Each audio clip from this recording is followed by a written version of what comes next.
President Salva Kiir has given new instruction to the leader of South Sudan.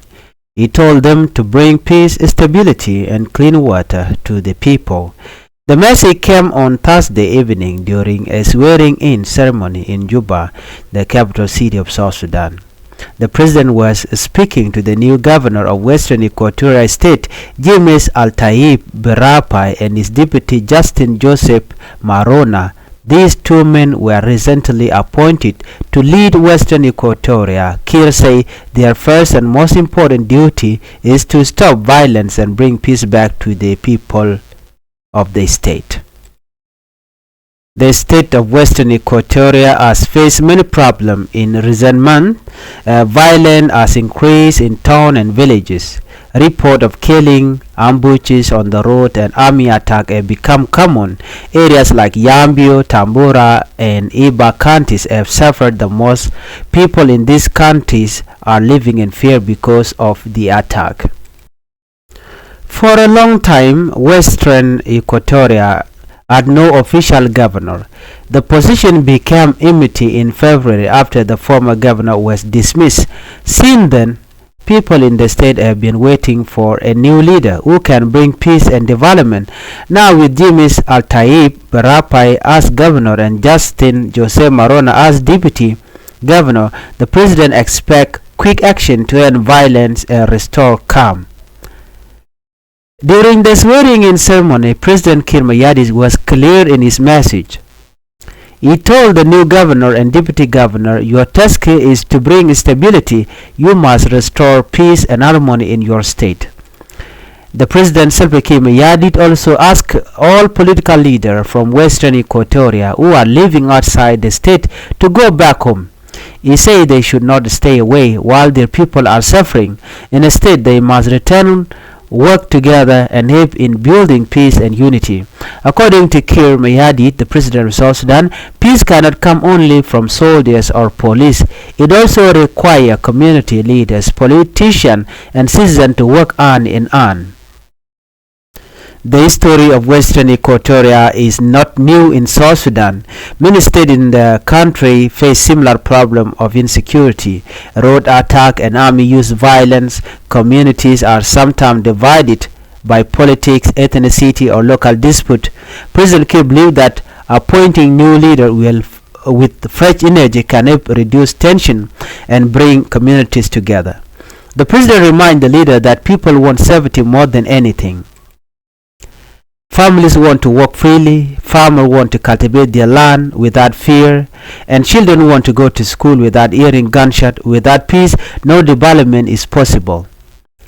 Apart from the new governor and deputy governor, the president also appointed other leaders at the national level. James Mawich Makwach was appointed as the new Minister of Water Resources and Irrigation.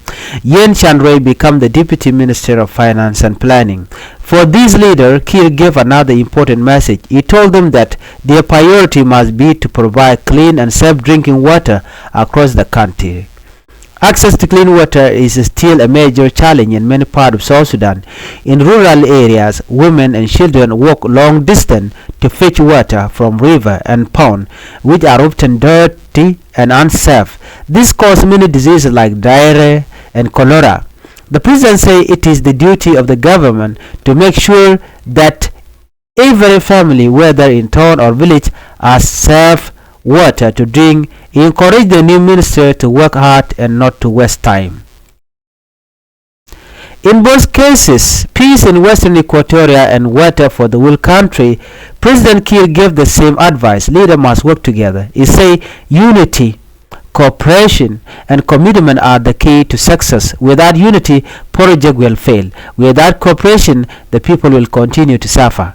The president reminded the official that they were not appointed to serve themselves, but to serve the people of South Sudan. He said the people are watching and waiting.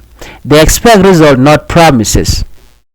And for the people of Western Equatoria, the appointment of James Al-Taiba and Justin Jose Marona bring new hope. They are hoping that killing, ambush, and fear will end. Farmers hope they can return to their field. Traders hope they can move freely without roadblock or robberies. Children hope they can study without violence around them. for the rest of the country. And the appointment of James Mawij Makwaj and Yen Chanray bring another kind of hope, the hope of clean water. Families in Juba, Bor, Malakal, Wau, and many villages dream of having tap water with safe water. They hope that soon they will not drink from muddy pond or carry every jerrycan from far distance. President Kiir's words are strong, but the people will judge by action. In South Sudan, many promises have been made in the past, but not all have been fulfilled. That is why this time the people are waiting to see if the new leader will truly change things. If the government of Western Equatoria work hard, peace may return. If the water minister does his job, families may finally enjoy clean water. If both succeed, it will bring relief to thousands of people in Western Equatoria. But if they fail, the people will continue to suffer and trust in leadership will decline. This message, the message from the president is simple: bring peace, bring clean water, and work together. These are the basic needs of the people. South Sudan has seen many years of conflict, hardship, and suffering. The time has come for the leader to focus on solution, not division.